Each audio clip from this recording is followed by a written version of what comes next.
2025 թվականի կարևորագույն իրադարձությունը իհարկե օգոստոսի 8-ին Վաշինգտոնում արձանագրված իրադարձությունն է,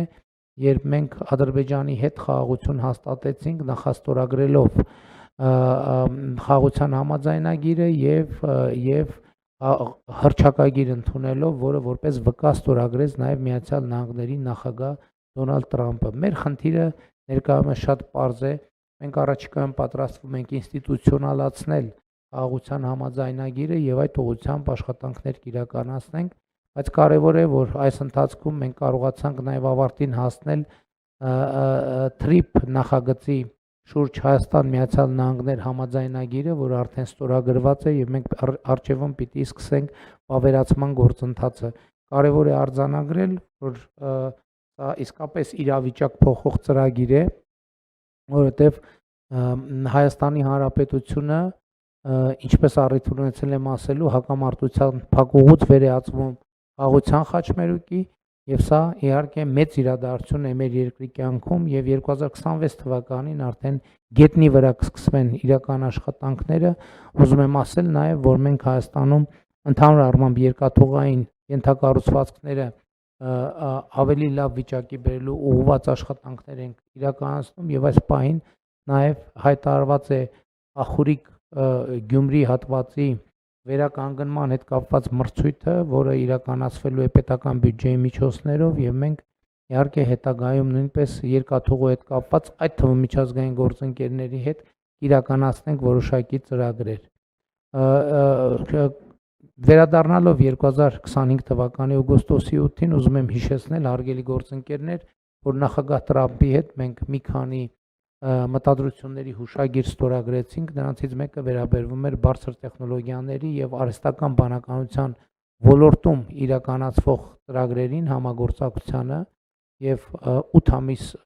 ըստ էության 10 ամիս է անցել այդ համաձայնագրի ստորագրումից եւ եկեք տեսնենք, թե մենք ինչ արդյունքներ ունենք արդեն իսկ։ Երևանի պետական համալսարանում ստեղծված է արհեստական բանականության կենտրոն, կառավարությունը 10 միլիոն դոլար է հատկացրել եւ սուպեր համակարգիչ է ձեռք բերել Երևանի պետական համալսարանի համար։ Երկրորդը Գագարինում արդեն բացվել է արհեստական բանականության առաջին գործարանը եւ այս օրերին արդեն Հրազդանում կբացվի արհեստական բանականության երկրորդ գործարանը, ինչը տեխնոլոգիական լրջագույն անցում է Հայաստանի Հանրապետության համար, որովհետեւ այսպիսի տեխնոլոգիաներին հասանելիություն ունենալը եւ այսպիսի ներդրումների համար նպաստավոր եւ հետաքրքիր երկիր լինելը իհարկե էականորեն փոխում է Հայաստանի Հանրապետության եւ միջազգային իմիջը եւ իհարկե նաեւ մեր տնտեսական ներդրումային միջավայրը եւ մենք ընդհանուր առմամբ լավատես ենք մեր տնտեսության հետագա ընթացքի վերաբերյալ։ Ես կարծում եմ, որ TRIP նախագծի արհեստական բանականության շուրջ այս գործընթացների շրջանակներում մենք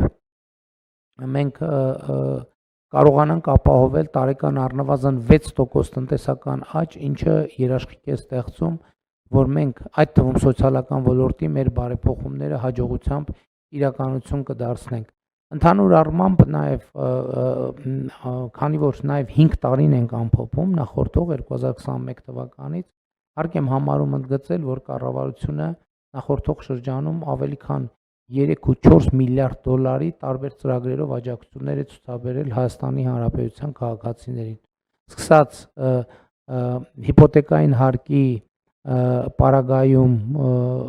եկամտային հարկի վերադարձի ծրագիրը, շարունակած տնտեսական արդիականացման ծրագրերով, շարունակած գյուղատնտեսության ոլորտում արտոնյալ վարկերի տրամադրման ծրագրով եւ այլն եւ այդպես շարունակ,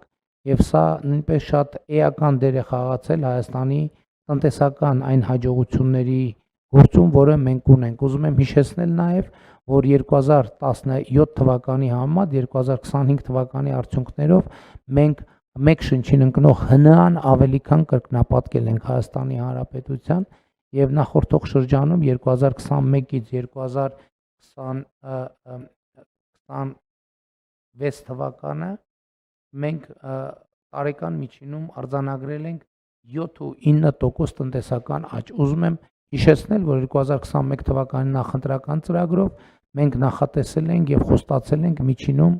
7% տնտեսական աճ եւ այդ ցուցանիշը մենք գերազանցել ենք, իսկ 2017-ից 2025, 2018-2025 թվականներին մենք ապահովել ենք 5.8% տնտեսական աճ։ Կարևոր է արձանագրել, որ այս ցուցանիշները բարձր են թե միջին համաշխարհայինից եւ թե ԵԱՏՄ-ի միջինից, ինչը նշանակում է, որ ժողովրդական ոչ բռնի թավշյա հեղափոխությունը, այդ թվում տնտեսական քաղաքականության ոլորտում բերել է կոնկրետ արդյունքներ եւ սա մեզ որոշակի վստահություն է տալիս Հայաստանում ինստիտուցիոնալ բարեփոխումներ իրականացնելու եւ Հայաստանում ինստիտուցիոնալ զարգացման ճանապարհին,